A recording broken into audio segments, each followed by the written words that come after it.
everyone, and welcome. I will call to order the September 24th council work session. Peters Garcia, can you please take the roll? Yes. Mayor Robert Oxmacher. Present. Mayor Pro Tem Luke Wagner. Here. Councilmember Jeremy Holt. Here. Councilmember Bill Jenkins. Here. Councilmember Councilmember Lisa Lake. Here. All right, looks like we are all present. We are here today to have a work session on Old Town. This is kind of a follow-up to a number of the things that we've been working on, dating back to the Future of Old Town brainstorming session, some of the info sessions that we've had from council, feedback on the Your Timnath website.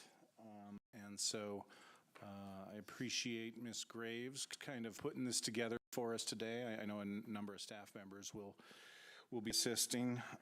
We have kind of 4 different topics that we're going to cover. We have an hour to do this, so to kind of stay on track, I think we'll shoot for about 12 to 15 minutes per topic as we go through that. But with that, Ms. Graves, take it away.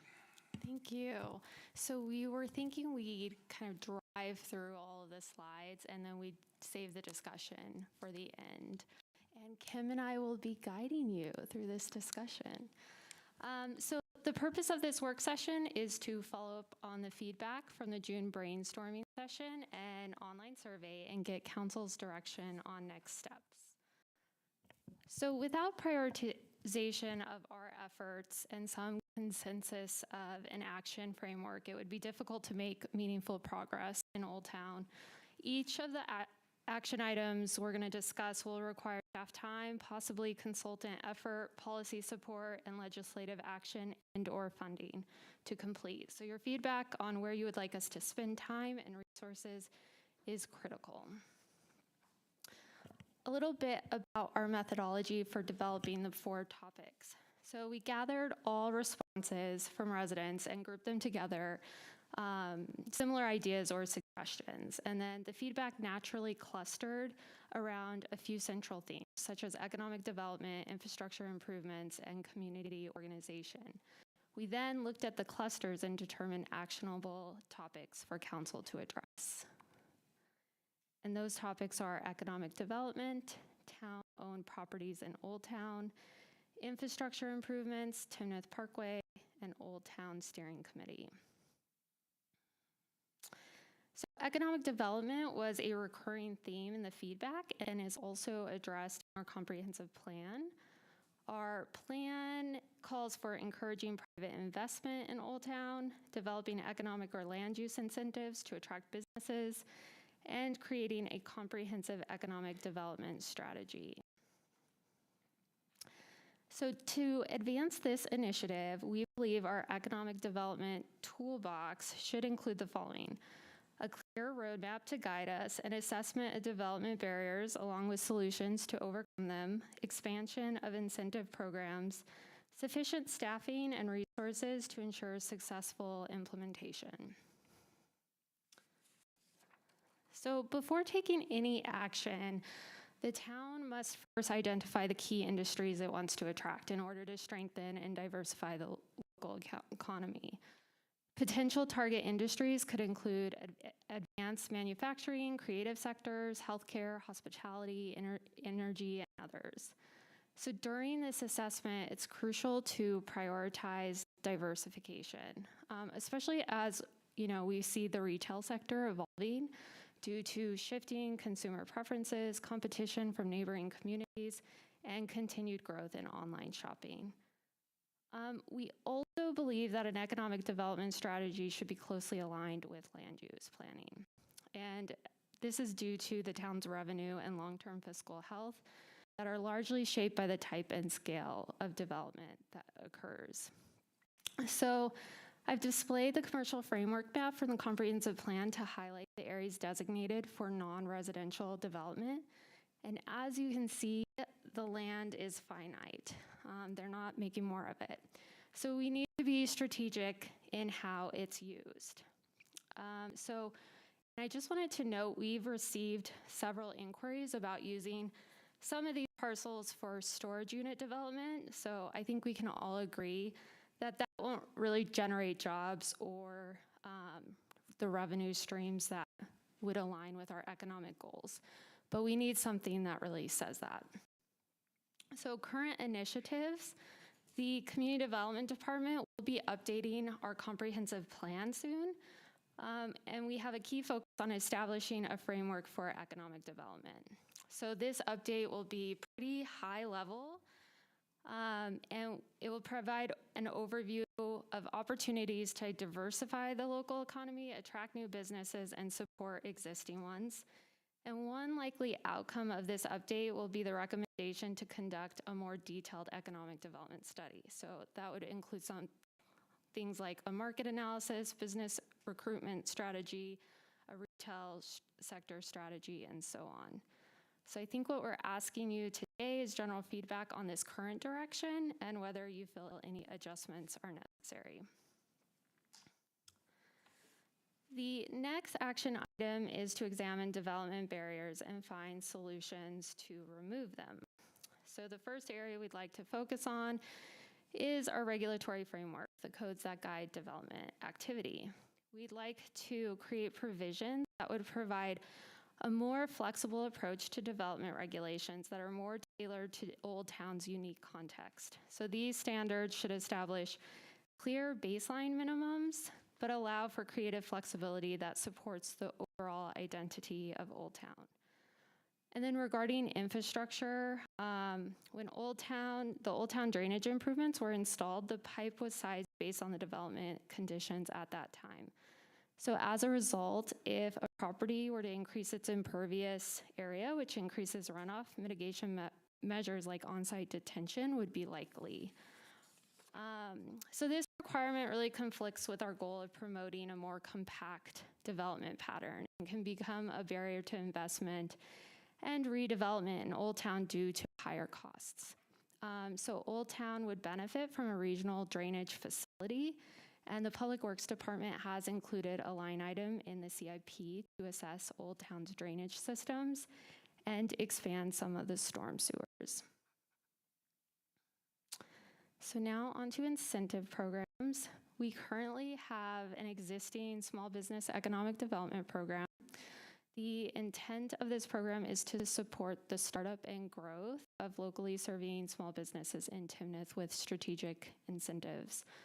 A business could get up to $35,000 based on reimbursement of building fee, permit fees, construction use tax, costs associated with facade improvements, or investments that are meant to improve the usability of an existing building, such as ADA requirements, fire suppression systems, and so on. So the program was created in 2023, and there have been 2 applications to date utilizing the program.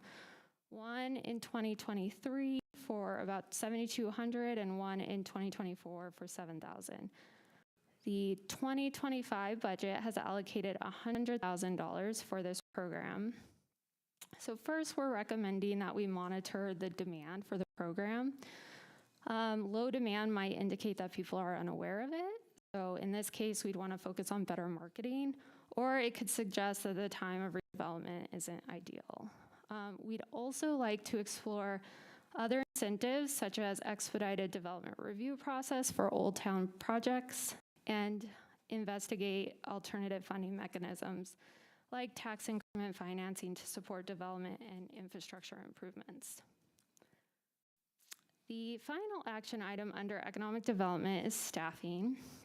And there have been some suggestions to create a position for an economic development professional to oversee the community's economic growth and fiscal health. And we think this is a really positive idea, and the town could really greatly benefit from this expertise in the long run. We do recommend waiting to establish this position until the comprehensive plan update is complete. We just feel that hiring a director without a clear strategic framework may result in inefficiencies or misalignment of goals. But I did include the salary range for the position, should you want to move forward with it. And you're looking at $133,000 to start to about $193,000 plus benefits.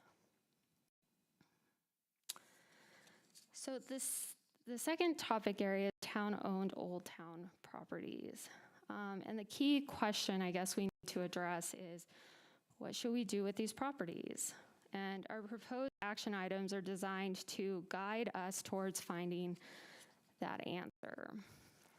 So first, engaging the community is relatively straightforward.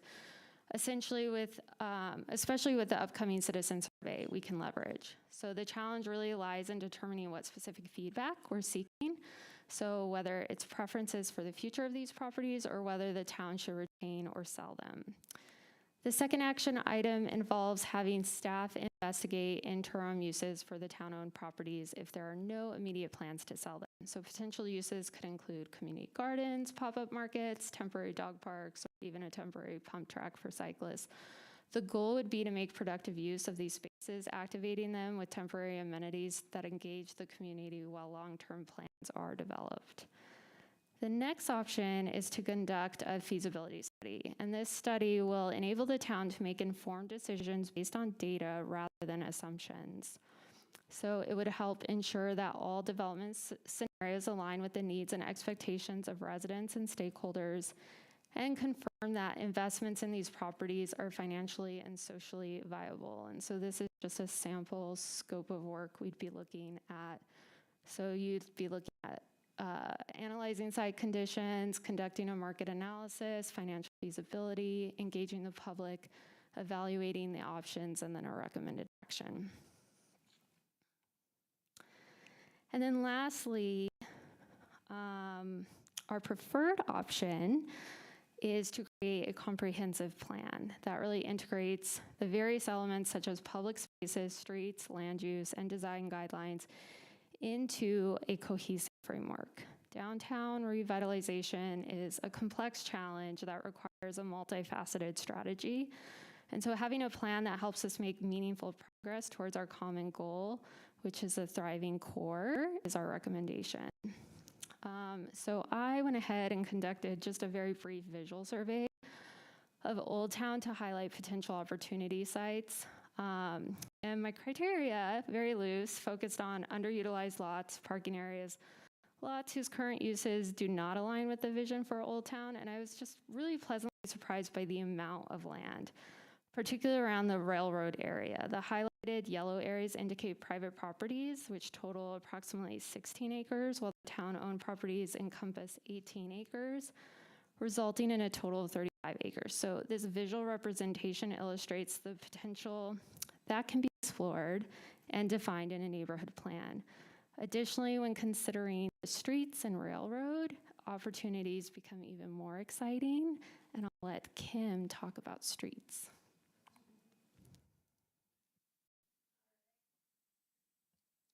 Good evening, council members. Just wanted to provide a quick update on Timnath Parkway, briefly summarize what the project is, where it came from, and where we're at in it since it's getting closer and closer to the end of construction. So Timnath Parkway, for those who do not know, is a 4-lane arterial roadway that was meant to be a new north-south urban roadway corridor throughout Timnath. This was designed to pull traffic off of Main Street, through traffic off of Main Street, in order to create a multimodal, safe, lower speed environment in our downtown. Again, the primary goal when it was envisioned 20 years ago was to address regional traffic concerns and create a lower speed environment. So our schools and our downtown area could be transformed into something else. Project benefits. Again, we wanted to reduce congestion on our existing roadways. There's opportunities to improve safety and accessibility. Main Street enhancements. There's opportunities in the downtown corridor after that regional traffic comes off of it in order to explore for different enhancement opportunities once its classification lowers down and we have some more space. Parking, multimodal opportunities, it just really sets us apart. Balanced connectivity. There are multiple connection points into the downtown Timnath area on 4th Street, 2nd, and Cornhusk from Timnath Parkway that'll support the town's economic vitality.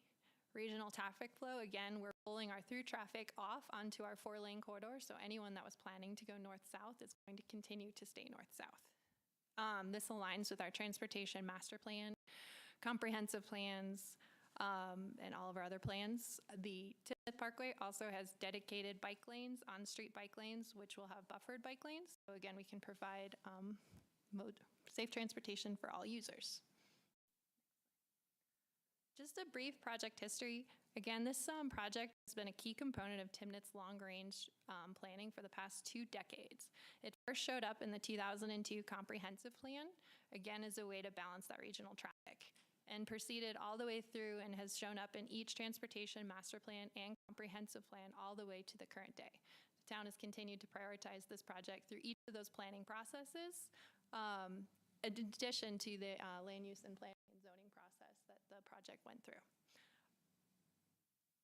An update on project status. So as many of you are aware, we have updates on our town website that show a video of the construction being complete. Timnath Parkway is planning to be open to traffic from 4th Street to Bus Grove this winter. So we'll be announcing that as we get closer. Currently, the roundabout is under construction. Things are getting paved. We ask that you don't drive through it right now. Please save that for later. But we'll be making an announcement once that is open. Can you click one more time more? Construction is expected to be complete with the railroad signals sometime in spring of 2025. And that would complete the segment all the way tying into Main Street all the way up to Bus Grove with the roundabout. Next steps from a transportation side. Once the parkway is complete, we would be looking to do some restriping and signage improvements in the Old Town area. A lot of these recommendations are going to be coming before you as a part of the budget work sessions next week for your consideration. But with the reclassification of Main Street down to a collector, we have some opportunities in order to reuse the space. So look for parking, provide some crosswalks now that the traffic is pulled off of those. So those are some opportunities that we want to explore next year. Those are that initial project recommendations up there. Again, looking for safety for all of our modes. Some other options that kind of align with the options that Logan was talking about relate to, these are transportation specific options, but these could be conceptual corridor designs throughout the corridor, looking at using our existing space or looking at the whole corridor from a transportation perspective in order to balance out all modes of transportation and seeing what we need to do with the space. This could envision community engagement through workshops, again, like things like on-street parking, bike lanes, traffic. How can we best use our space down there? Again, all of these options would need, again, public engagement and could very well be folded into a downtown master plan or done separately. But we want to look at the whole thing as a whole. Additionally, this will set us up if we do these plans for additional grant opportunities. We need to know what it is that we're asking for before we start trying to pursue funding. Safe routes to school, revitalizing Main Street, all of those, just to name a few, are potential opportunities that the town could pursue if we could focus our efforts. Additionally, another thing that we could consider doing was some aesthetic enhancements. Some people paint their asphalt, not recommending that, but for us per se. But if we wanted to come up with an aesthetic palette for downtown as far as like lights, trash cans, crosswalks, things like that, a cohesive strategy for wayfinding would be important and could also be incorporated into a plan.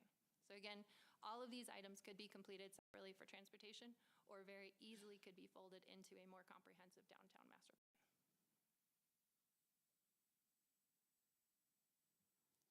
The last item we wanted to discuss was is the establishment of an Old Town Steering Committee. And we believe it's essential to have a focused effort to organize action items and ensure progress is being made. So we propose forming a steering committee with diverse membership with the initial task of exploring a viable Main Street structure for the town to advance. Currently, the town is an affiliate of Main Street Colorado, which signifies that we're working towards becoming an official Main Street community. However, as an affiliate, we do not yet hold that status. So we recommend that the committee meet bi-weekly over the next 2 months to draft recommendations for the council to review in December. And then the second task for the committee would be to develop a work plan that encompasses both the items discussed this evening that you wish to pursue, as well as other suggestions gathered during the Old Town brainstorming session. And that covers the 4 topics. And so we've broken them out so we can discuss each topic individually. So we broke out the action items, and then we're kind of asking you, would you like to take immediate action? Yes, no. If it's a no, would this be a steering committee action item? And then we've kind of noted the resources that are needed for each of the action items. So whether it's a budget or staff time or both. All right, awesome. Thank you both. Really appreciate all the work that went into putting those together. And it was clearly a very thoughtful presentation, so I appreciate that. We are at 5:20 now, so if we spent about 10 minutes on each of the broad categories, I think we would be in good shape. So with respect to economic development specifically, I guess I just throw it open to council members who have thoughts and on either any particular item that you really support or any items that maybe you think we should deprioritize or not look at. I'd be happy to kick it off. Sure, go ahead.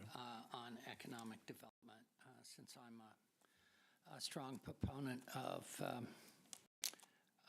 adding some expertise there for the town.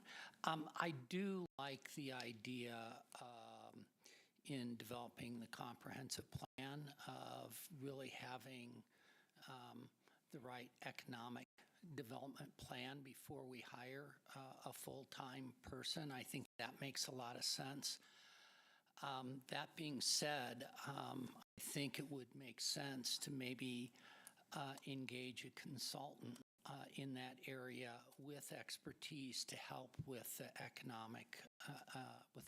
economic development part of the comprehensive plan development. Somebody that has expertise specifically in that area that could aid the staff in development of the comprehensive plan, and come back to council at a later date, maybe on what the recommendation would be in terms of the possibility of hiring a full-time person. But I like that idea a lot, knowing where you want to go and having a plan that is publicized to the town and that the council supports, I think makes a lot of sense. So great thinking there, folks. Appreciate that. Mayor Pro Tem.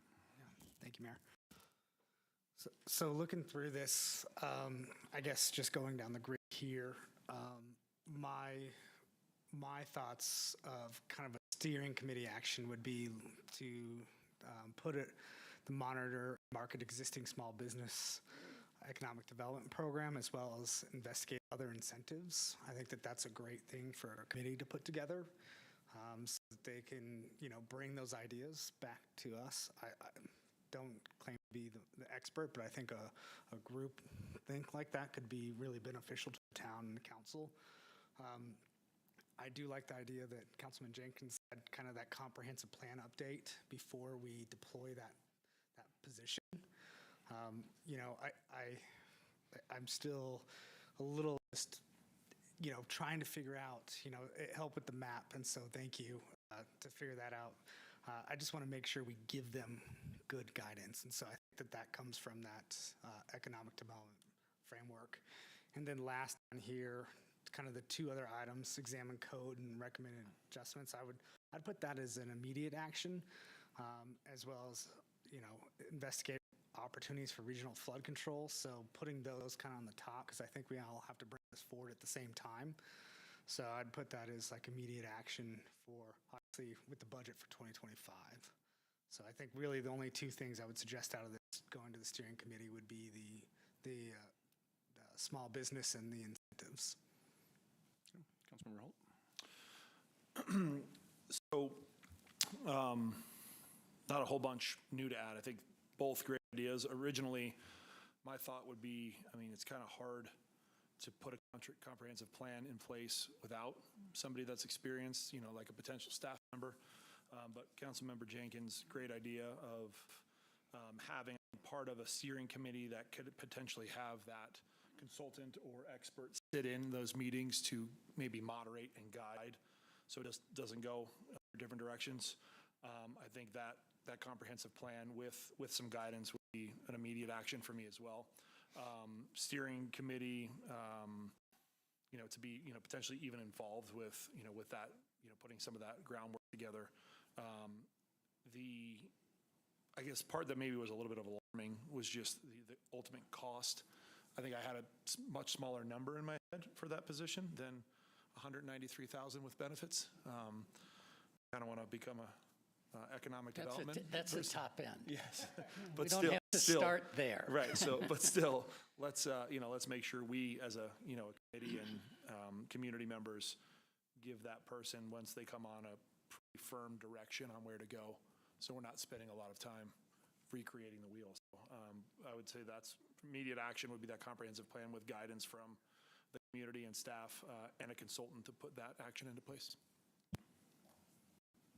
Good. I would just echo, basically, I think we've all somewhat said similar things. I think it would be important to develop that plan and have goals. If we're going to hire someone to work on something, we kind of need to know what they would be really focusing on. And I do think that the steering committee would be a great way to put input into that. I agree with having somebody, whether there's already someone on staff maybe that has that knowledge and expertise, or whether it's hiring someone from the outside that has some knowledge about that, or having some kind of steering committee members that have that knowledge as well, I think would be something that I think would be important. I just have a quick question. So when you say bi-weekly, is that twice a week or is that every other week? Every other week. Perfect. That's what I was thinking. But I think that time frame, because I know obviously we're working on budgeting and things like that too. So if that could be something that is kind of at the top of our goal to do in the next few months, I think that would be a great thing to do. Yeah. Thank you. I agree with a lot of what's been said here. In my mind, it's kind of trying to figure out the interplay between what is Old Town specific targeted and what is broader Timnath targeted. Yeah. And so when we talk about potentially a professional staff person, I would want to have that be someone that would be focused on the town as a whole, with Correct. Old Town is a component to that. Yeah. My one thought here is the economic development professional staff person is not currently budgeted for in 2025. And I know we have our budget work session next week.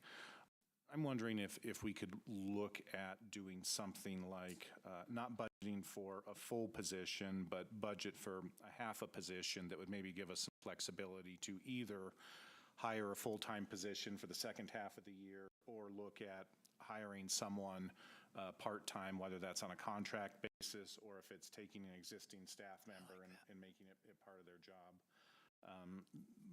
And yeah, we're going to find out next week that the budget's a little bit tighter this year than in past years, and that we can't do everything.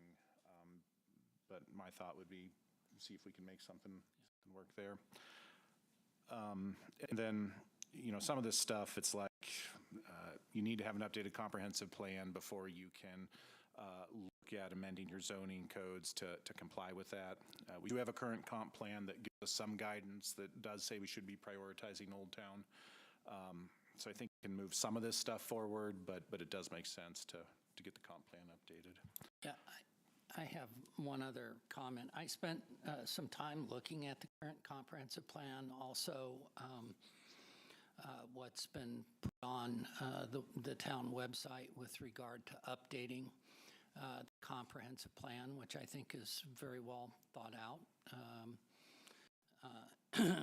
But one of the things that's worth noting is the number of action verbs in the current comprehensive plan, such as that are relevant to economic development, such as attract, promote, create, investigate, market, invest resources. And the bottom line is this needs an individual or a team to to turn those words into action. And without it, it's not going to happen. It's just that simple. Because all the other staff are focused on, they have responsibilities that they're there to perform, and council's not doing that. So my feeling in the end is we do need somebody, whether it's a consultant, part-time, full-time, we need somebody with the right expertise. We need to have a plan in place, and then we need to, action the plan. And that's going to take resources, people doing it. So that's my thought. Thank you. I just want to echo what you said, Mayor. I think as a town, we've been fortunate enough to have a pretty good set of business that has funded us pretty well, that's on Harmony. And I just want to diversify that. I want to continue to diversify our businesses.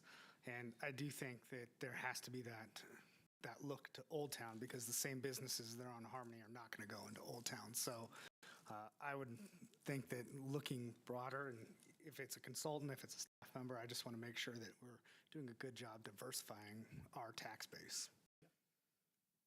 Okay. Shall we move on to the next topic area?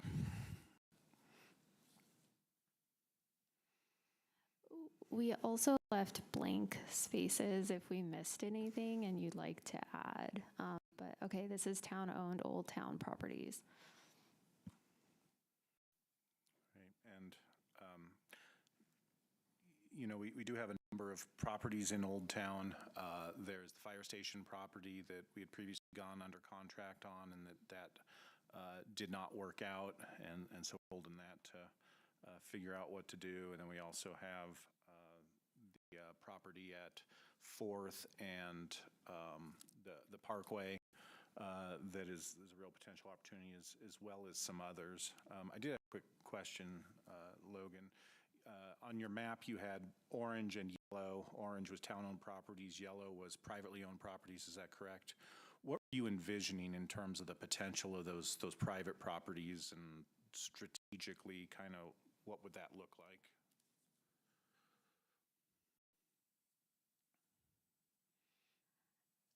Yeah, so I just wanted to kind of see what the potential was and what the amount of raw land potential.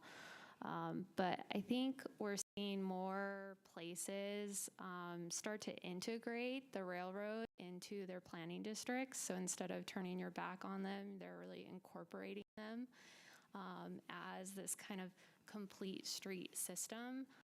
So I think that is a really exciting opportunity. And just the amount of land clustered around the railroad, and a lot of it is under single ownership. So there's the potential to kind of assemble it and really make a big impact if it were to redevelop. I mean, one strategy would be just put all this stuff up for sale now and hope for the best. Another strategy is really targeted, and I get the sense that the recommendation is more of a hold for the interim, develop a good plan, and then market and target it. Is that a fair? Yeah, we feel the town owns some pretty strategic properties that would be catalysts for private investment in the area. And so I think, having a plan in place and holding on to it until the environment is ripe for investment would be our recommendation. Okay. If you can put up our topic items there, maybe I'll start down this end with Councilmember Lake. I know this is something that we have talked about recently and multiple times. And I know especially that big property that would be right along the Parkway. I definitely think if we were to sell that, I think we would want to be strategic about it. You mentioned whether we just put it up and see what happens or be strategic. And I definitely think that property in particular, since it's so large, would be really important to really have a strategic plan for how we want to see that used. I know when we put the fire station up for sale in the past, we did have the the potential buyers do presentations on how they thought that property should be used. And I feel like going forward, any of the properties in Old Town that we sell, I would like to see something similar being done related to that. Councilmember Holt? Yeah, I think I'm a proponent also of holding on to it until we have an idea of what makes the most sense. I think part of that steering committee and getting not only, council, staff, and community involved in the things that we want to see in that area, and then having, whether it be the consultant or a staff person, market, 18 acres, this area, here's kind of the idea, and bringing top quality businesses to do presentations. I mean, I love that idea, whether it be in front of us or, community as well. That way there's an involvement of all and not just us saying, sell it because the price is good. So I think we having that strategic plan with the input of all for those specific properties is, and then target the right buyer for that property. Mayor Pro Tem? Yeah, kind of to what Councilmember Jenkins said earlier. When I look at this plan, there's a couple of things. I want to do these type of things and I want to do these studies, but I want to have them be actionable, be quick, be able to move through. And then we've got a passionate group of people here that I think can help us in that. So when we say solicit feedback in the citizen survey, I would like to see maybe if we could have quick feedback, going back and forth, those type of things. Like I know that our town-wide, is a big process, and I respect that. I just wonder, if we're going to do these things, I'd like them to be actionable, but I support all of these as, being some sort of action. The only one I would say as a steering committee action would be develop an Old Town neighborhood plan, maybe putting that in front of a committee so that people can provide feedback at that time for a neighborhood plan would be the only one I would see going that way. So, yeah, I think having an overall strategic plan for Old Town makes a lot of sense. And you're right, we do have, the town does own some strategic properties there, as well as the other undeveloped properties that are available in that designated business zone. The other thing that you mentioned earlier is incremental tax financing. And one way to get that is through the formation of a DDA. And the time to form a DDA is when the property values aren't high yet, so that as the property values go up, the property taxes that incremental property taxes can go feed back into that district to help further develop it. So that's certainly one of the things that I would hope that a steering committee focused on Old Town would consider. Yeah, I note that we have a number of items that are not currently in the budget. I would like to see, assuming we create a steering committee, maybe ask that committee to help us prioritize those. As much as we would like to do everything, I think we need to pick a couple of things and do it well. So I actually like the idea of referring a good portion of this to a steering committee if we create one. Shall we move on to topic 3?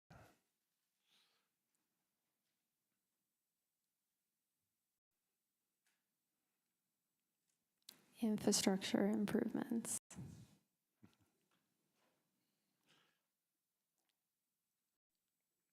Awesome. Who wants to I can start if kick you us want. off? Yeah, I mean, I think I'll go back to Luke's comment on not just saying we're going to do it, but do it in a timely fashion, right? Budgeted or not budgeted. That's obviously, we got to figure out what makes the most sense. I brought it up even from after my council chats. I think Lisa probably heard the same thing. I mean, the signage and striping improvements, things on the roads that can be done sooner than later. It sounds like Some of that's already being planned from your presentation, once the completion of the parkway's done, so that's good to hear. Bike lane safety, that's a huge part of why I'm sitting up here, is making sure, not only in Old Town, but throughout all of Timnath, that those things are probably the most important, piece of what we're doing is keeping this town safe and keeping people moving, whether that's on foot, on bike, or in car. So I think that is an immediate action. It sounds like we've got that in the immediate action. And then, comprehensive streetscape design standards, that type stuff, back to the steering committee. A lot of this is going to be put on there. Like to see that committee, get some of these immediate things that need to be done and bring them to the forefront so we can put them in budget. And if I can jump in here, because I would like everyone's feedback on this. I noticed one thing that was not on here was, kind of relook at or investigate changing the Main Street plan to keep Main Street open, something like that. And I appreciated very much the history on that. I really appreciated the vision in terms of by not having it open to through traffic, it opens up all kinds of other opportunities to activate the space. Yeah, but I guess I am curious about everyone's perspective is, the defined stated plan since essentially 2002 is what was described here. Does anyone want to relook at that, or and understand that's not something that we've budgeted for, or is this council supportive of the current plan and not devoting resources to revisiting that issue? Well, I think there was a comment by Kim about a corridor concept design, and I think that is critical, having an overall design vision of what we want the Old Town space and surrounding area to look like, how you get in, how you get out, multimodal transportation, et cetera. And having a design and a real plan is critical for funding. You can't go get grants unless you have a plan. You won't be competitive. And so I think the corridor concept design is immediate action. As soon as possible, my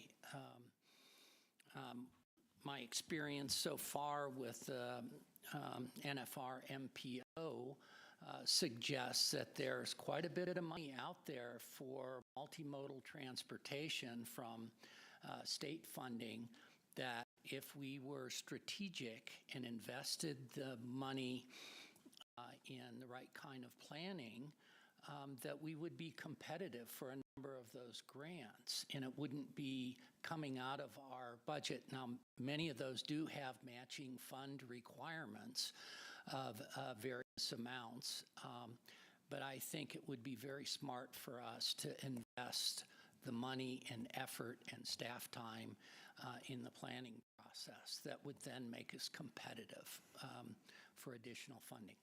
That's my thought. Yeah, I think that's a great point. Having a plan, being able to communicate it so that everyone understands it. I know I repeatedly get asked questions about Main Street and being closed, and there's to this day a lot of confusion about, is it closed at the railroad? How do I get there? Making it real clear that no, it can be accessed off Cornhusk, it can be accessed off Second, it can be accessed off Fourth, or it can be accessed from the north, and maybe we can work to really communicate that along with the vision and kind of the why. Mayor Pro Tem. Yeah, I think to address your first question, I think the design standard of what we have for the Parkway makes sense to me. I do agree with Councilman Jenkins and with you, Mayor, that having a design standard is important. So I think if it's the greater planning, right, it's beyond just the Parkway. To answer that question is yes, and that type. I have a quick question. I'll try not to take up too much time. Justin, when we talked about the overall town safety calming measures that you're working on now, how does this Main Street striping and signing improvements, is that all one piece that we're talking about here? Or is this something separate?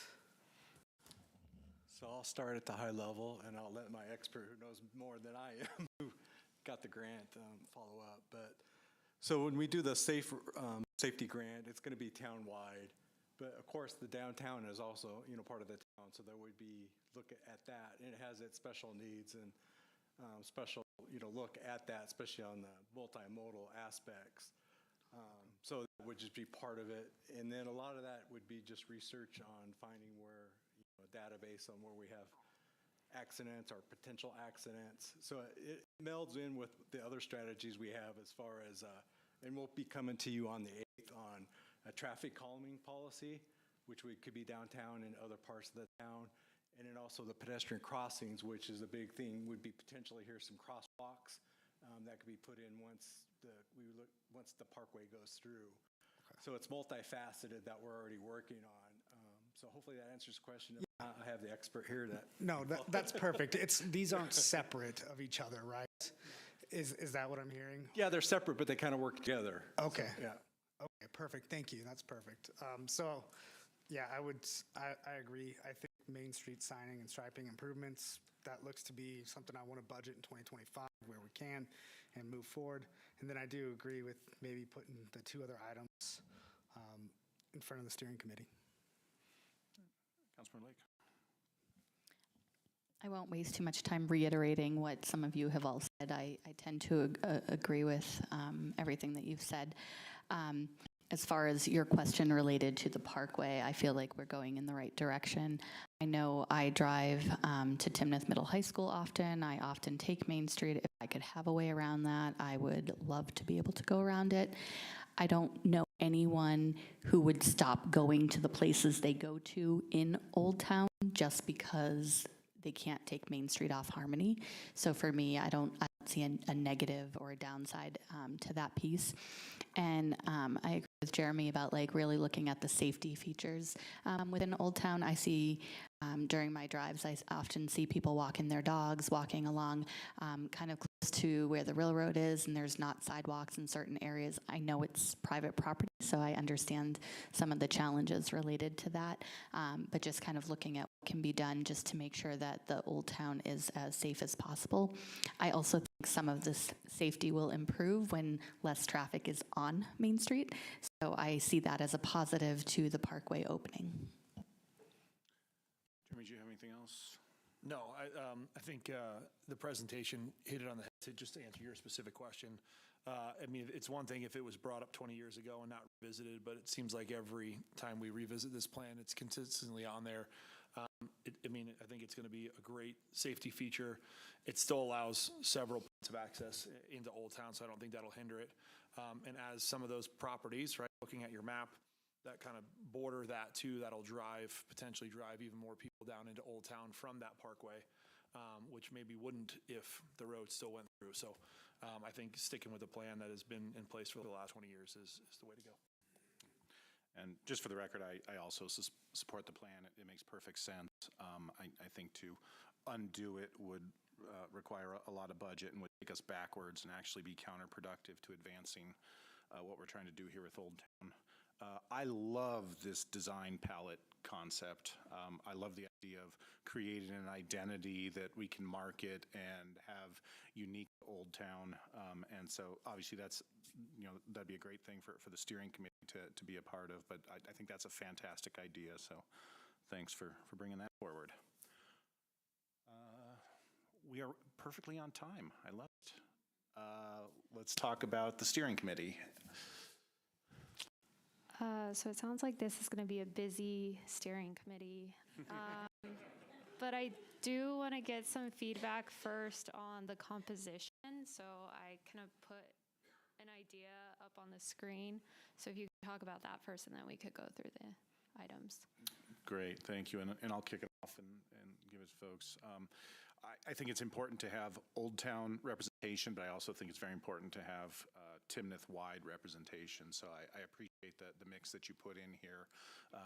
We can talk about whether it should be tweaked a little bit this way or that way. I know that this is a priority for council. So I could be talked into maybe adding a second council member there. But in general, I like the idea of the mix. I might look at taking just a little bit more town-wide as opposed to just Old Town, in that a lot of these plans are going to be the town potentially investing in Old Town. And so having that broad feedback's important. Bill, go ahead. Yeah, I agree with you. I mean, you've got one Old Town resident, one Old Town business owner. I think that's good. 1 to 2 stakeholders, I'm not sure who you had in mind. Aren't Old Town residents, Old Town business owners, stakeholders? So I'm curious what 1 to 2 stakeholders, what you had in mind there. And then I also think that maybe instead of 1 resident from outside of Old Town, I think maybe 2 would make more sense to give it a little more balance between Old Town interests and town, the greater town interests. I think it's important we hear a broad perspective on Old Town, because ultimately we're spending the town's money on the future of what we want to happen there. So, and I agree with you. I think it is it sounds like it is a priority, and you know, I'm certainly willing to meet every 2 weeks until we come up with a plan, and it'd be great to have more than 1 council member working on this and keeping it moving. Mayor Pro Tem?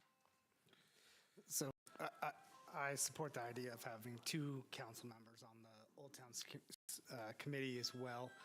Just speaking from the Finance Committee perspective, I do think it does provide that diversification ideas backup, right? So I support that. I'm willing to be on this committee as well. Looking at this, I do agree, maybe 2 residents who not live or work in Old Town would be great. And then, you know, I think looking at the member of Planning Commission, I don't want to volunteer anyone on that, but I'd love to have those thoughts and ideas on here as well. So I thought that was a great idea. Yeah, I mean, the way, just looking at this, I mean, I think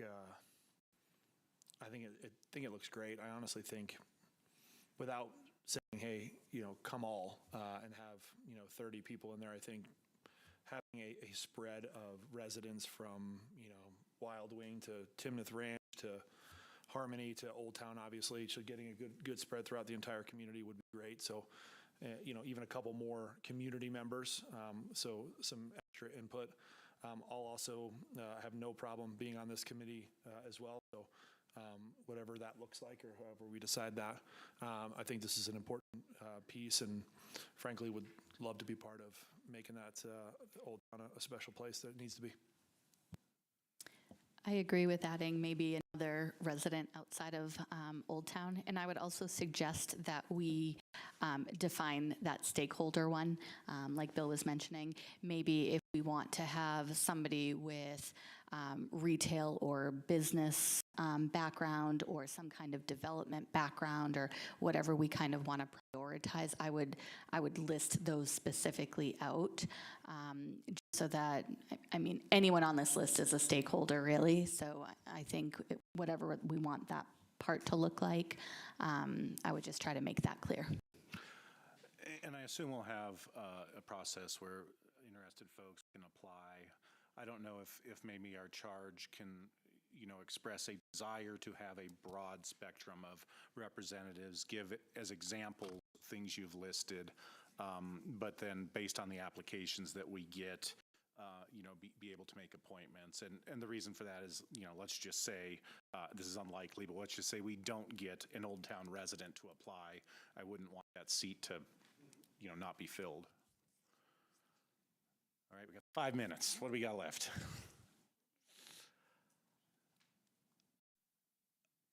So the other 2 items are for this committee to explore the Main Street structure for the town, and then develop a work plan of action items. So we've spoken to that throughout this.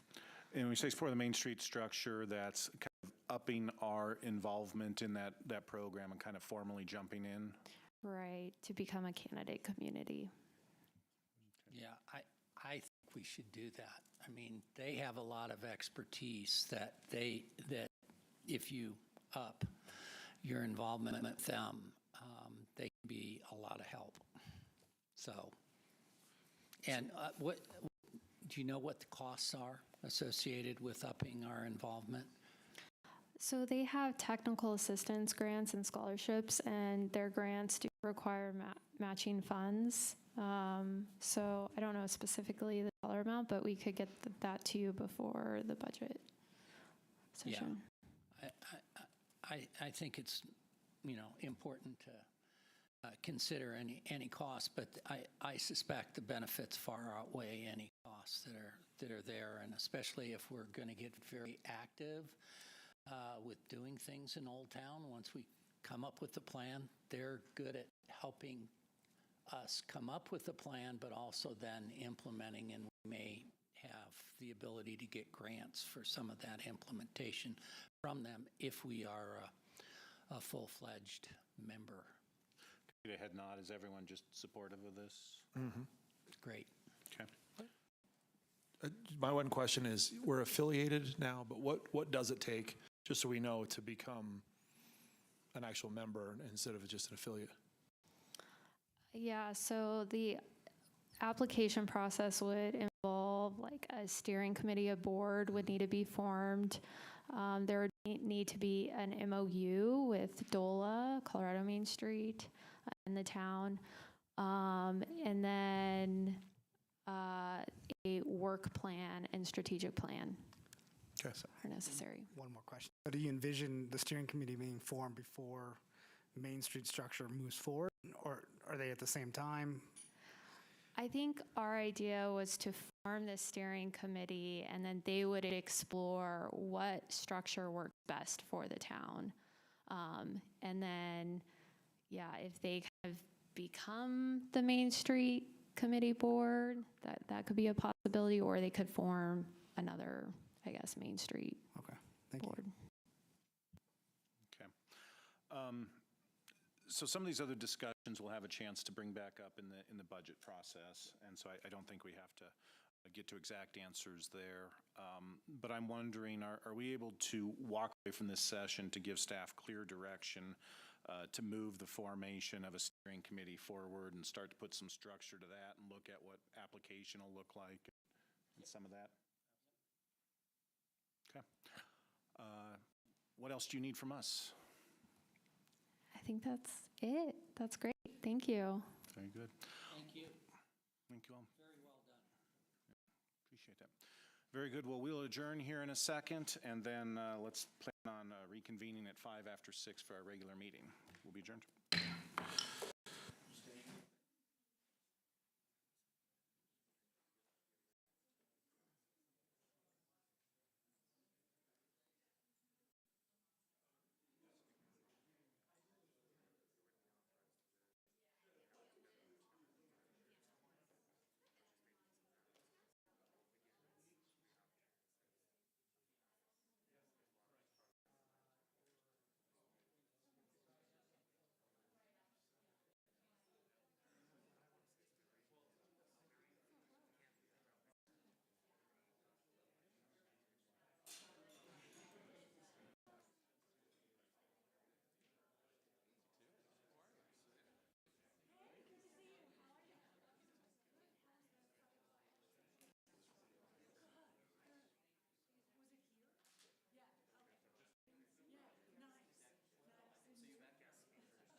Bill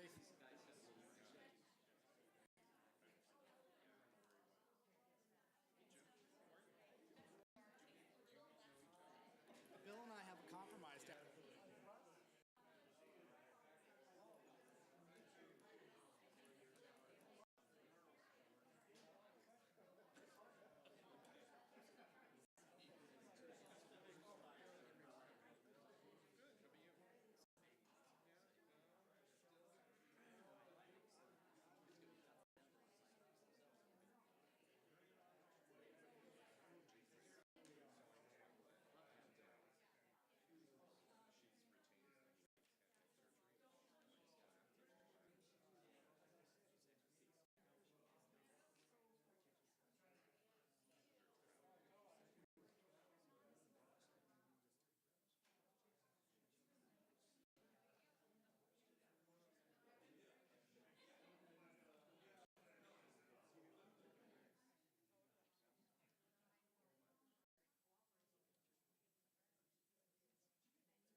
All right, welcome back. I will call to order the Tuesday, September 24th regular Town Council meeting and ask Ms. Peters Garcia to take the roll.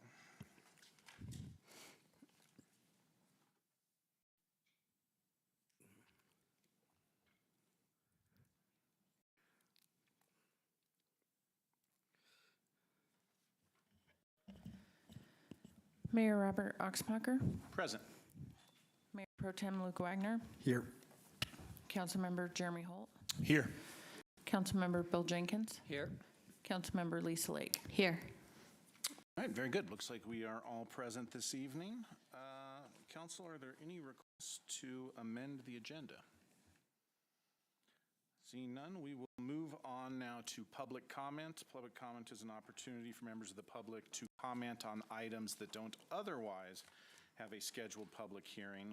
We'll note that we do have one agenda item, 7A, that deals with some town code amendments that we will discuss later.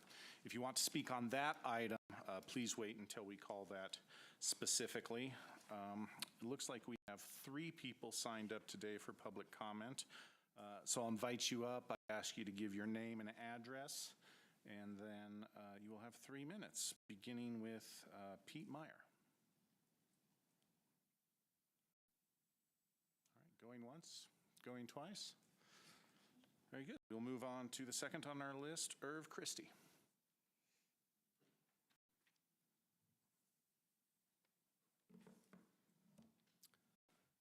Good evening. Thank you, Mayor. Thank you, Council. My name is Irv Christie. I live at 5821 River Bluff Drive in Timnath Ranch. I also serve as the president of Guide Our Growth, a registered 501c4, which is comprised of Timnath residents who are in favor of thoughtful growth within the comprehensive plan guidelines. I'm here tonight on behalf of the Guide Our Growth organization to recommend that Timnath allocate funds in 2025 to hire a permanent person to be serving as economic development director or manager. Guide Our Growth emailed a detailed proposal to all of you on September 16th. I hope you've had a chance to look at it. Neighboring towns such as Johnstown, Severance, Wellington, and Windsor already have designated economic development directors on their staff. With Timnath's appeal among developers and expected population growth, it's really imperative that Timnath not overlook or turn away, nor be exploited by outside development interests.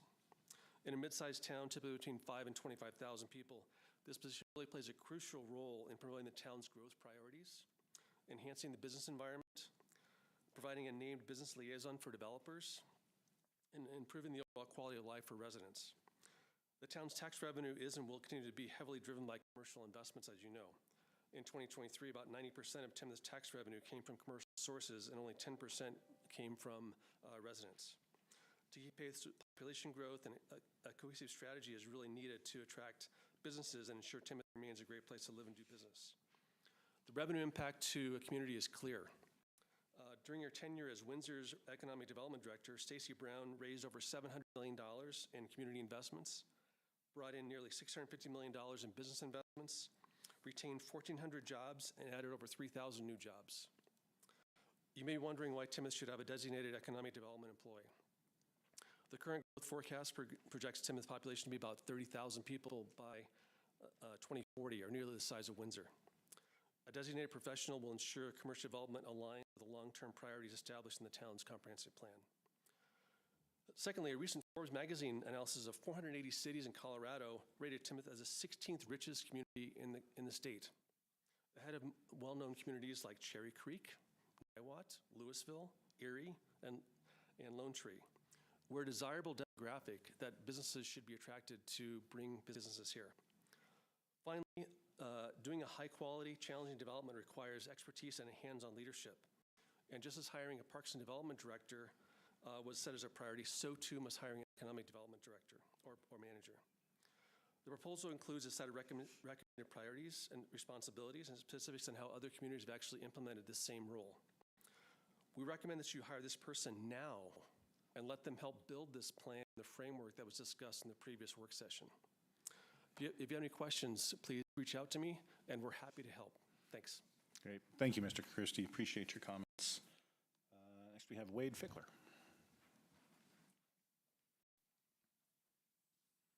Good evening. My name is Wade Fickler, and I reside at 4029 Kern Street in Old Town, Timnath.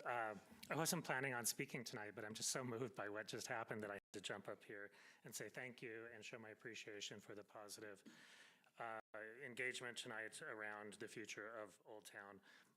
Because I wasn't planning on speaking, these comments are for myself and not on behalf of Together for Timnath.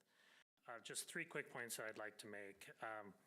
Please be reasonable in the expectation of the steering committee.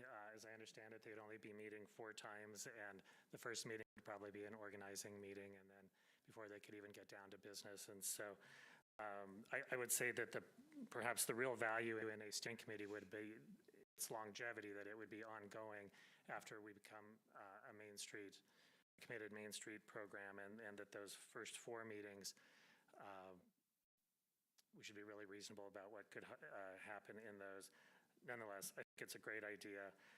One other amendment to that, perhaps there's a reason to have voices from people who don't live in Timnath on there. Perhaps maybe as members, maybe just as invited guests to come in and share their perspective. And I'm thinking particularly of business people in that regard, so that we could better understand why they would not want to invest in Old Town and move to Old Town. Secondly, the Main Street program, yes, let's move quickly and reach the higher level of commitment on that. And then thirdly, I would recommend hiring the economic development professional sooner rather than later. I just don't see a good reason to delay, just as we did with the Parks and Rec program and having a new director there in place before the plan was developed. I think the same logic would make good sense here. But overall, huge thumbs up. Thank you very much. Great. Thank you, Mr. Fickler. We appreciate it. That's all the folks I have signed up, but I will ask if there's anyone who did not sign up but would like to address council. I'd be happy to invite you up. All right. Seeing no one, we will move on with our agenda. Item number 4 is the consent agenda, which consists of 2 items. First, approval of the September 2024 council meeting minutes. I will note that in your packet, there's an updated version. There was a typo that I believe Mayor Pro Tem Wagner brought to council's attention, and I appreciate that being corrected. And item number 2 is the September 6th, 2024 check register. Does anyone wish to pull an item from the consent agenda? No? Very well. Is there a motion to approve the consent agenda? I move to approve the consent agenda. Is there a second? I'll second it. Okay. Any discussion on the consent agenda? All right. All those in favor of approving the consent agenda as read signify by saying aye. Aye. Any opposed? Nay. Consent agenda passes unanimously. We will now move on to mayor and council reports. Who would like to kick us off?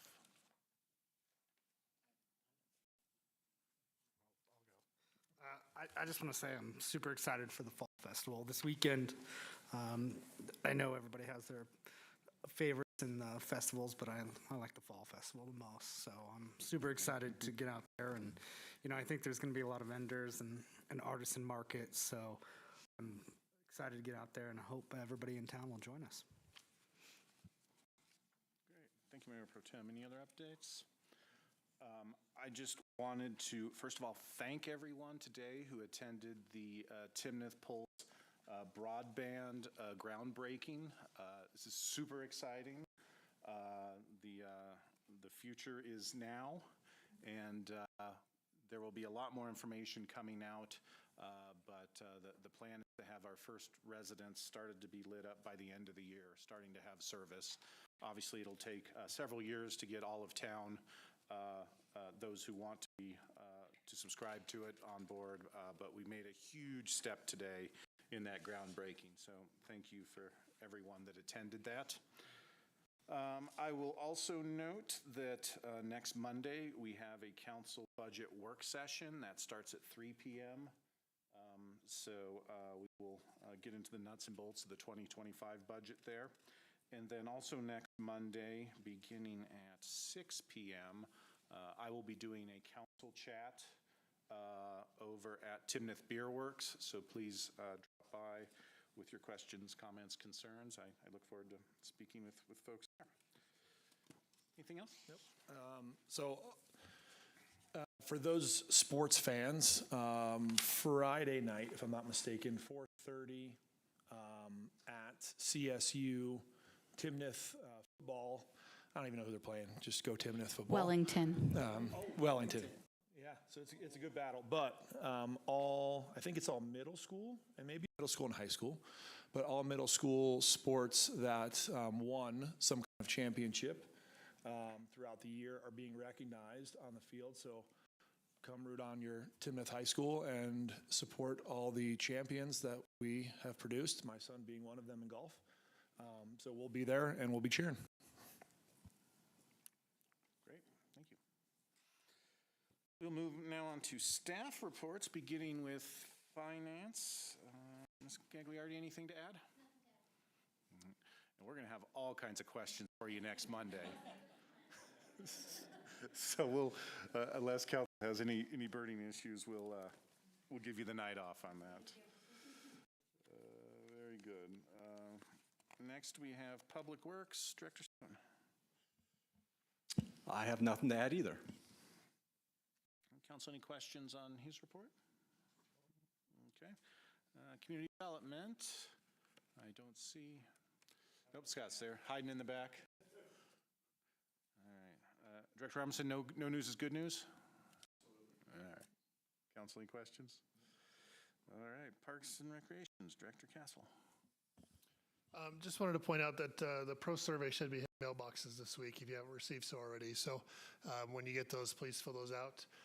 You can fill it out and mail it back in, but they also have an option for you to go online and fill that out as well. So just wanted to point that out to the public, those surveys filled out for the Prost master plan.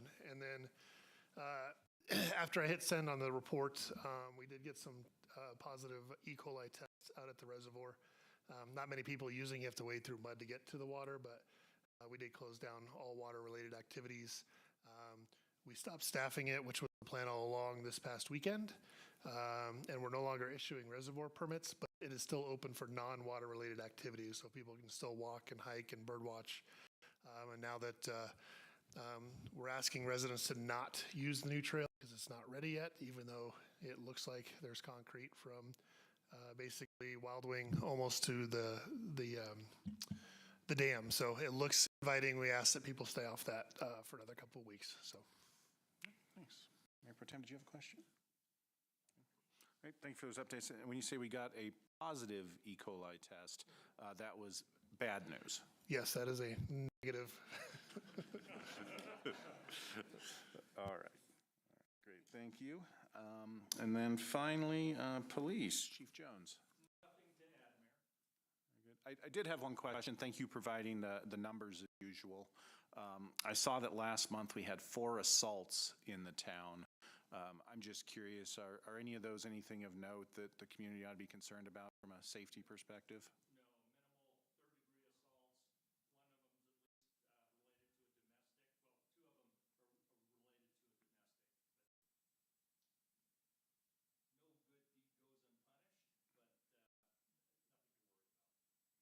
Thank you.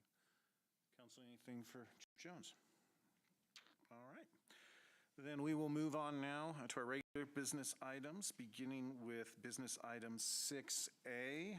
This is the latest in our series of 10-minute presentations from various community groups or stakeholders. I would like to invite Dustin Pizer, who heads the newly formed Timnath Chamber of Commerce. Dustin, welcome.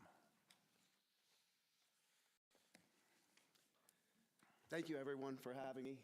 My name is Dustin Pizer. I live on San Cristobal Court in Timnath at Wild Wing.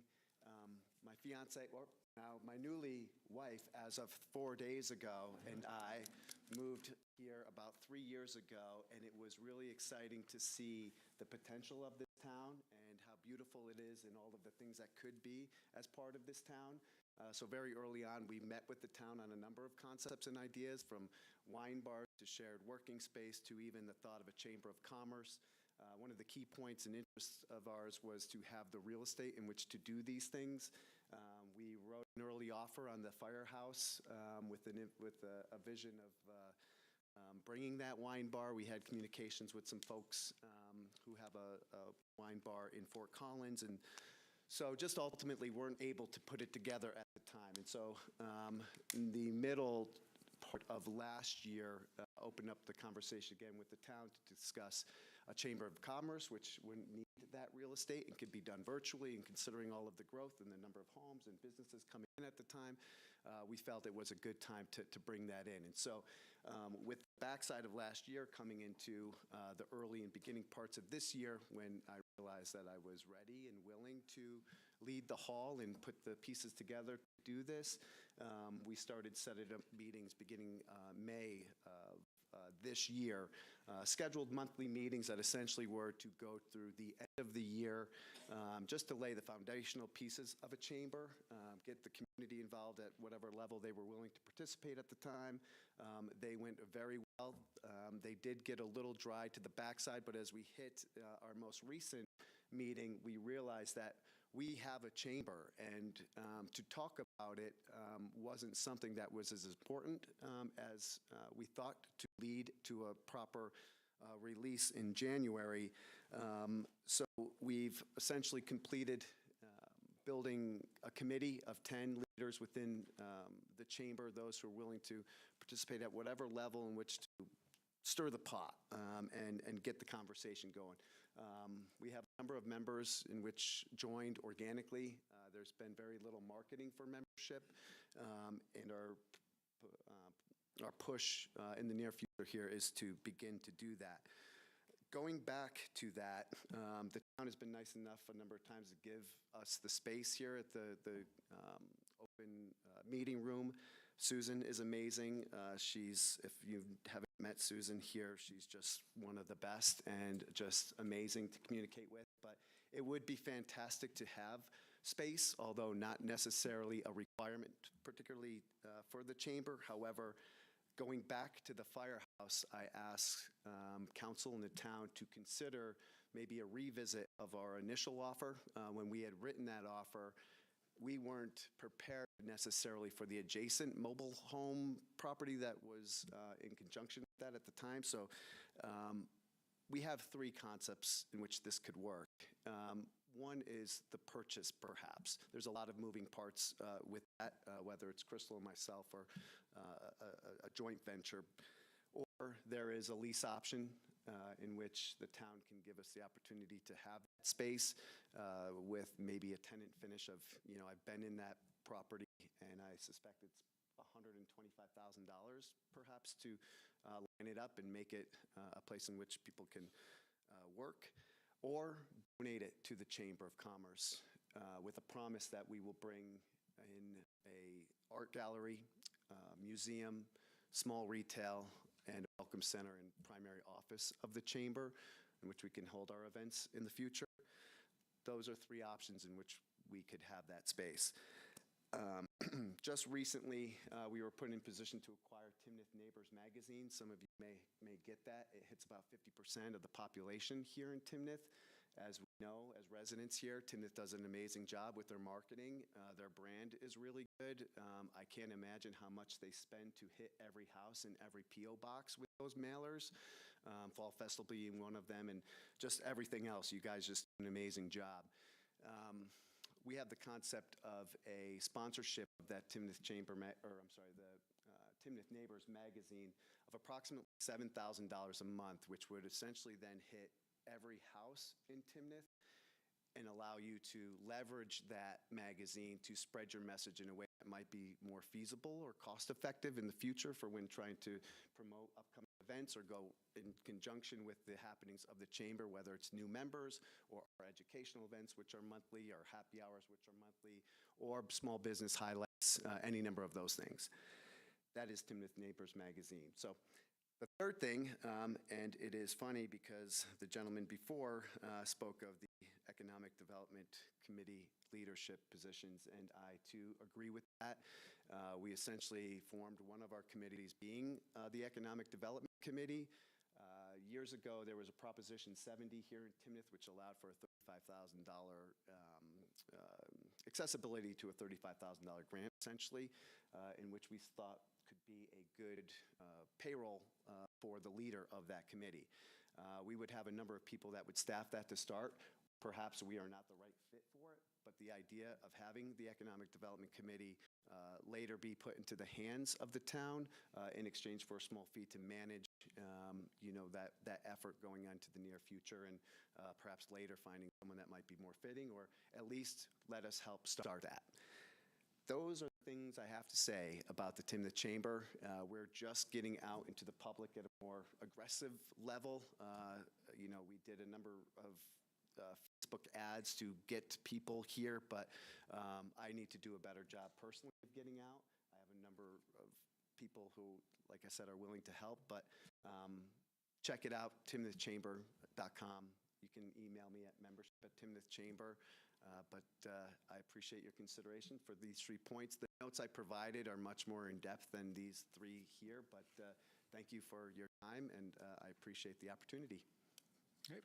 Thank you, Mr. Pazer. We appreciate the education on the chamber and always appreciate folks coming forward with solutions. So thank you for that. Definitely encourage you to continue working with town staff who will elevate various concepts to the council level. And I know that as new businesses come online and they're members of the chamber, there's usually a ribbon cutting ceremony. Please continue to invite us to those. We'd love to attend and support that when it occurs. All right. We'll now move on to business item 6B, Resolution 64, Series 2024, a resolution approving the on-call contracts for general engineering services. Director Stone.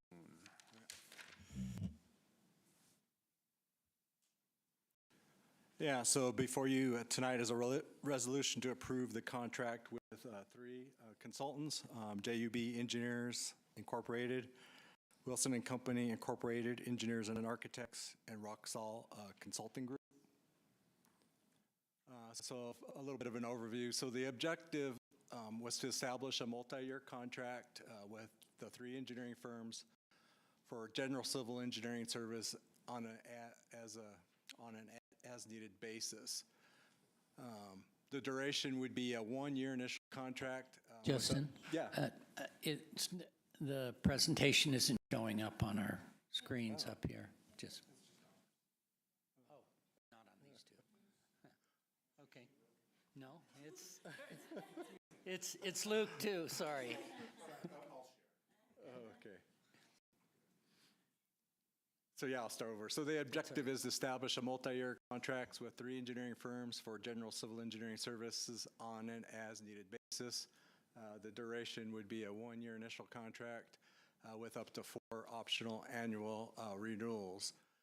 So also, this is a little bit different than the existing contract we have with TST. So that contract not only covered general civil engineering services, which I'll go over, but it also was a staffing So as a public works director, town engineer, and other engineers services. And then on that also, the TSC contract also had capital projects and these other types of services, which is common practice in the area, especially for small towns, is not to gear up, have a whole bunch of staff, especially if it's only needed as on-call for certain services, like, for instance, not having a geotechnical engineer on staff when you're only going to use them for a little bit here or there, or a surveyor. So typically what you do is you have the main staff, which are more project managers, ensuring that these projects or even like general civil engineering questions from the public are answered, but also for these capital projects to make sure staff is there to represent the town, make sure the projects meet the goals, timelines, and budgets. So some of the examples of some of the services, again, would be specialized is on the list, but like I mentioned, this would be where we wouldn't staff up. We would just be able to call these contractors to be able to use that when we needed it. Type of projects that we'd be looking at is roads, trails, bridge design and development, also utility infrastructure improvements, any property acquisition or appraisal services, and then stormwater management and floodplain design. The focus areas would be supporting, like I mentioned, supporting Timnath's capital improvement projects for most of the services. And then also any infrastructure projects aligned with the transportation master plan, stormwater master plan, parks recreation, and the open space and trails master plan, which is currently in the process right now. The other focus would be to enhancing the road safety and multimodal transportation options for pedestrian and cyclist.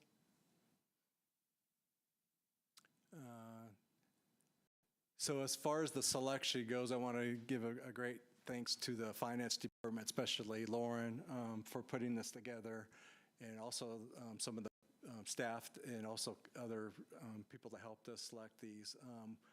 So we had 23 response proposals that were received for evaluation, which is, we didn't expect that number. It was, seems like a lot of consultants were very interested in Timnath.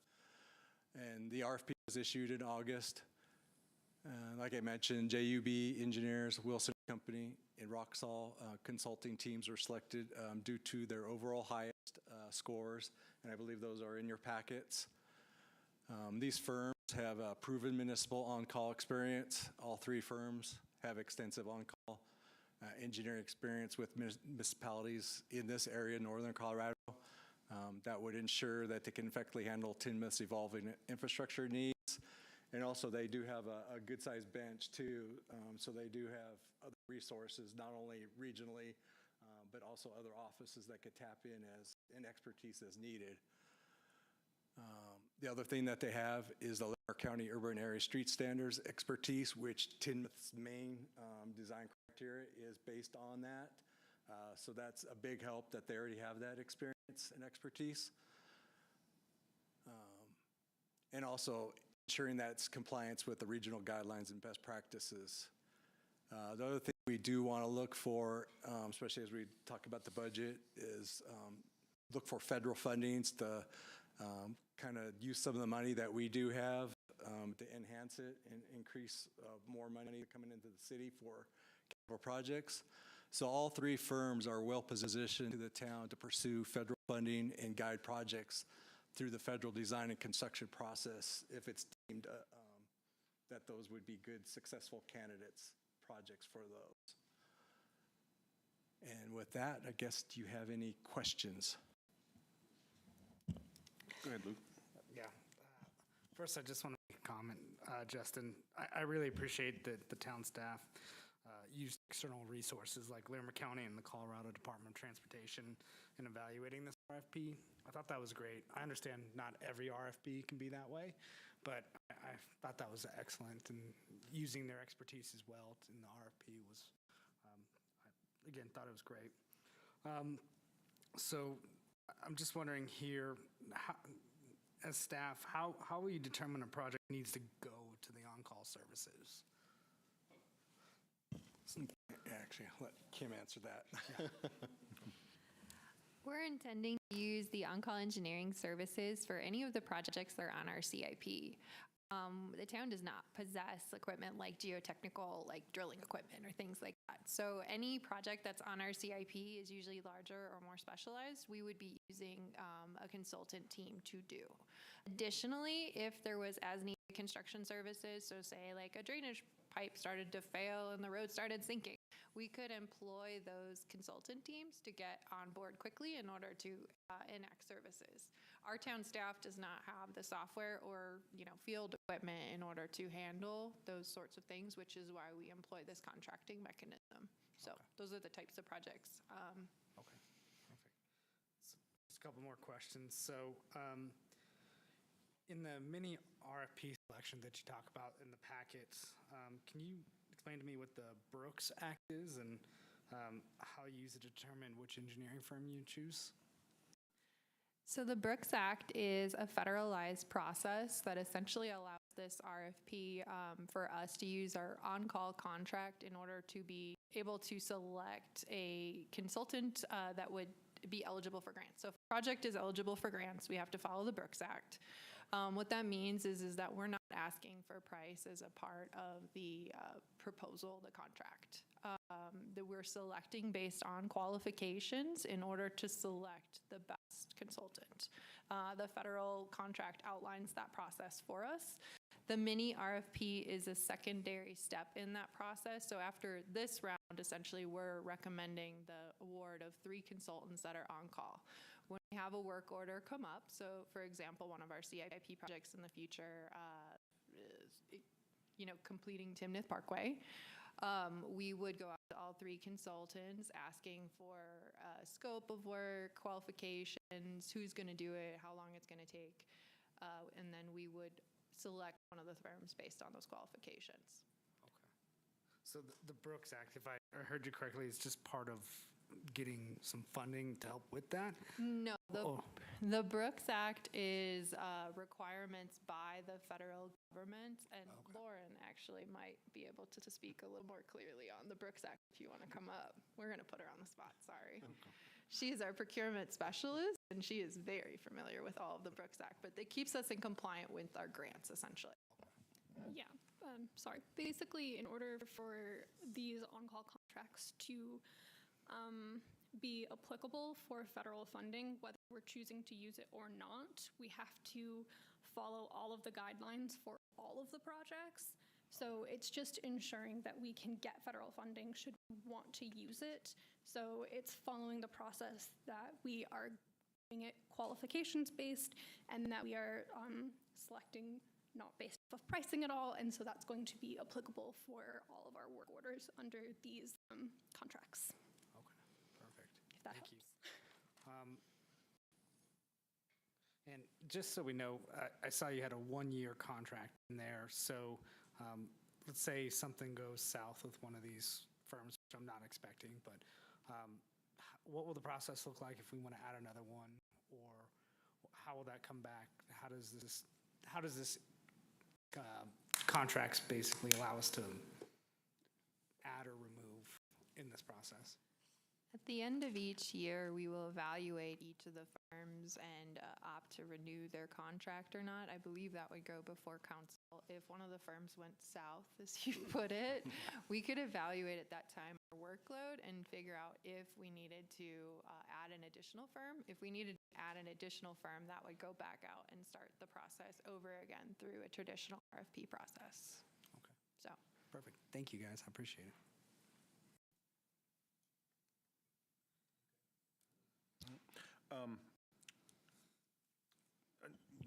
This would be authorizing us to contract and have on call one of these 3. You talk about how in 2024 we have a consulting budget of $135,000. Obviously, we're about to do the budget for next year. In terms of controlling the spending on this, is it going to come from a specific consulting line item, or might it come from existing line items in a CIP? How do we ensure that the funding's available when we need it, but also that we're being responsible? So a portion of the funding is going to be coming from your operating budget for consulting services, a smaller portion. That'll be for as-needed services, like the geotech example or drainage pipes that we, come up, or different studies. The majority is going to be coming from the CIP budget, and through that software package that Lisa will be going in depth with you next week during your work session, it's broken out into design and construction funding. I do have one question. Yeah. So if one of the CIP projects requires over the $35,000 limit of a contract, that would still come back to council for approval, correct? All of the CIP projects come to council for approval. Yeah. So we get a second look at it. One clarification, I don't believe that the renewal term is going to come back to council. These are set up for automatic renewal for up to 4 additional terms, so up to the 5-year term. And though there is a right to terminate, so it would be brought back to you if there was a problem. Unless staff made that determination to terminate, but yeah, so it does automatically renew. Why do we do it that way? Does that give us more flexibility as opposed to just signing a 4-year contract? What's the thought process there?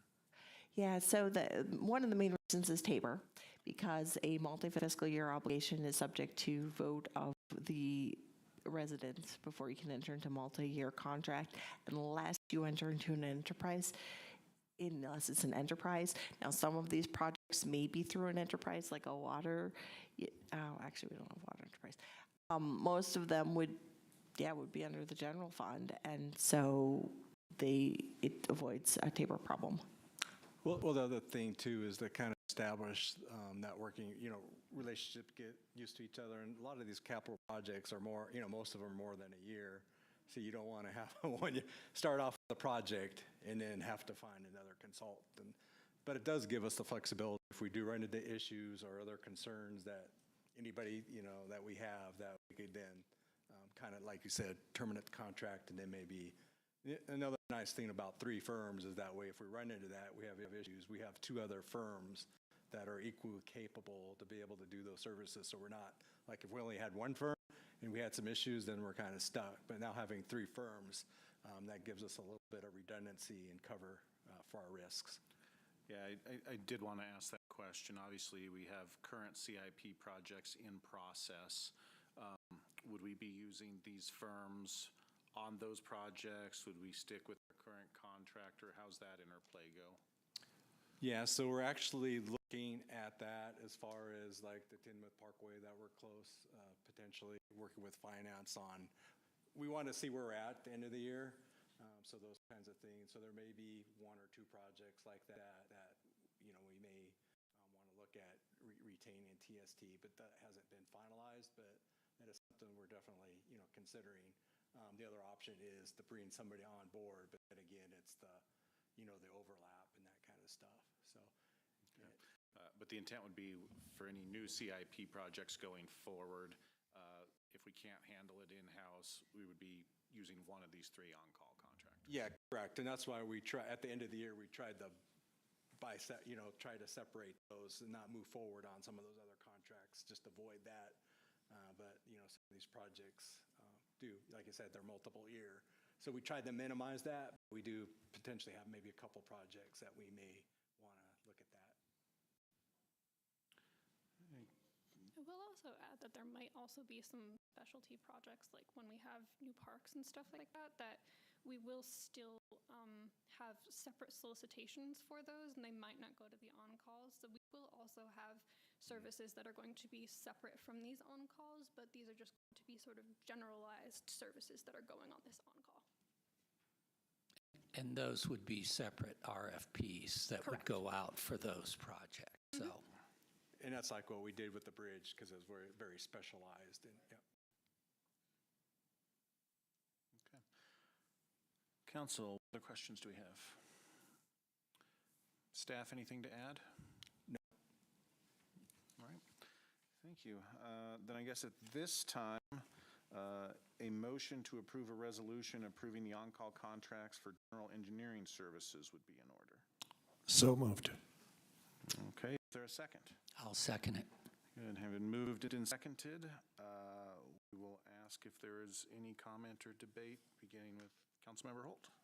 No, I said, I'll make mine short and sweet. I'm a fan of the 1 year with the option of 4. I mean, I'm of the belief that every day is kind of an interview, so keeping them true to their contract, but having them the ability to build that long-term relationship is good, so I agree with that. Councilmember Jenkins? I think the process was excellent in terms of the review, as Councilman Luke pointed out. And yeah, I think it's a great plan going forward. And glad we have 3 qualified firms to help us. Councilmember Lake? Mayor Pro Tem? Yeah, I'll be voting in favor of this. And I appreciate the staff's hard work, and I think, again, diversification where we can is excellent. So that's why I support this resolution. I also support it.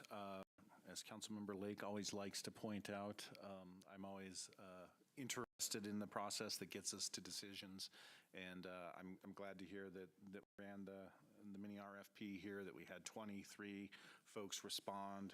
I agree with Mayor Pro Tem Wagner that I thought it was an excellent idea to bring in some outside experts to assist us in evaluating these.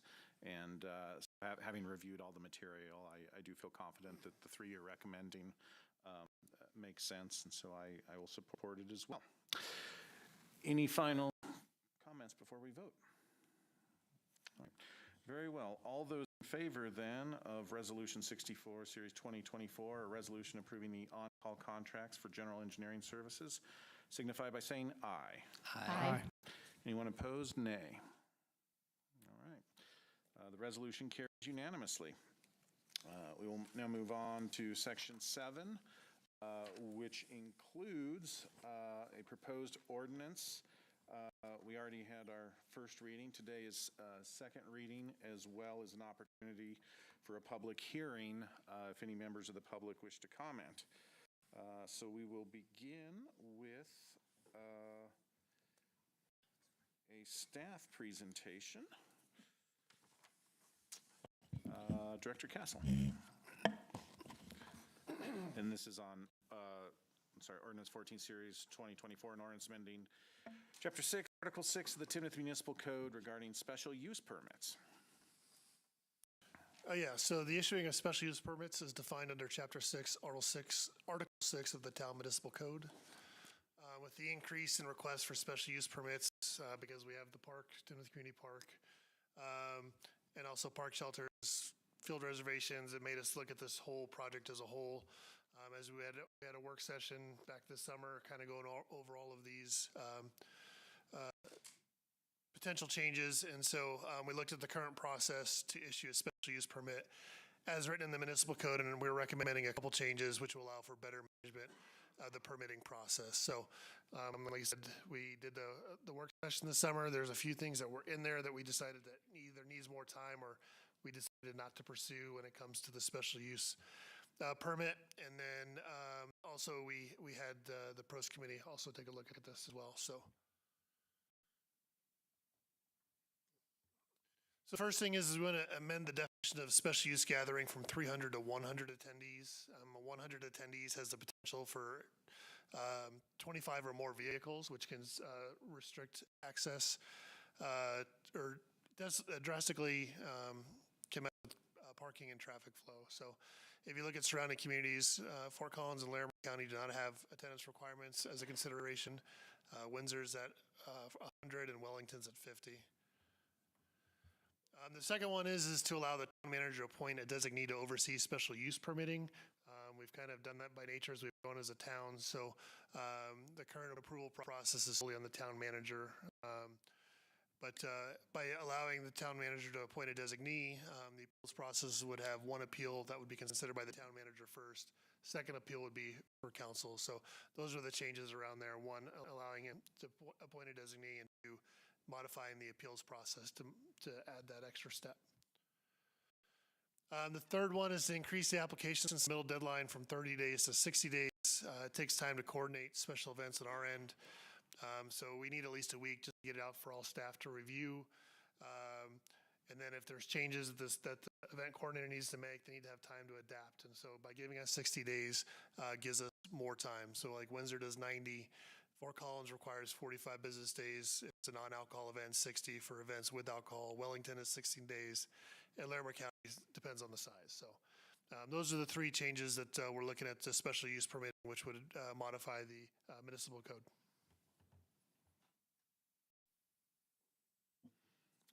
Very good. Council members, questions? Okay. And we are slated for a public hearing here. No one has signed up, but I would ask at this time if there's anyone who is present that would like to provide input on this. Now is the time. We'd welcome your perspective. All right. And seeing none, we will move on. If council doesn't have any questions, if staff doesn't have any comments, then a motion to approve this ordinance would be in order. I'll move to approve ordinance number 14, series 2024, an ordinance amending Chapter 6, Article 6 of the Timnath Municipal Code regarding special use permits. Is there a second? Second. Very good. Having been properly moved and seconded, we will now move to discussion, beginning with Councilmember Lake. I just want to thank you for putting all of this together. I know the proposed committee did look at some of these things and were on board and supportive of the different changes, and I feel like it lines up pretty well with what other communities are doing, allows adequate time for staff review, and I will be in support of this. Very good. Councilmember Holt. Councilmember Jenkins. Mayor Pro Tem. I also will thank the staff for their work. Thank you for bringing this forward to the work session. It's always helpful when we're able to do that and talk through this stuff. This makes sense. It's in line with what other towns are doing. It's been vetted through the Prost committee. So I think it makes sense, and I will support it. Any more commentary? All right. Then all those in favor of adopting Ordinance 14, Series 2024, and Ordinance amending Chapter 6, Article 6 of the Timnath Municipal Code regarding special use permits, signify by saying aye. Aye. Those opposed, say nay. Passes unanimously. Our last proposed item is an executive session. Before we move into that, is there anything that we've missed? All right. Then at this time, we are on to item 8A, which calls for an executive session. At this time, is there a motion to enter an executive session pursuant to Section 24-6-402 4B and 4E for the purpose of conferences with an attorney for the local public body for the purpose of receiving legal advice on specific legal questions and determining positions relative to matters that may be subject to negotiations, developing strategy for negotiations, and instructing negotiators related to the payment of obligations of Riverbend Ventures and Riverbend Development, LLC, and enforcement of such obligations. So moved. Is there a second? Okay. Second. And then to move into executive session, we need a supermajority. All those in favor of entering executive session signify by saying aye. Aye. Any opposed? Very well. We will move to executive session. Unfortunately, those who are not party to the matter, I need to ask to leave. But thank you, everyone, for being here.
right, and we now have returned from executive session. All council members are present.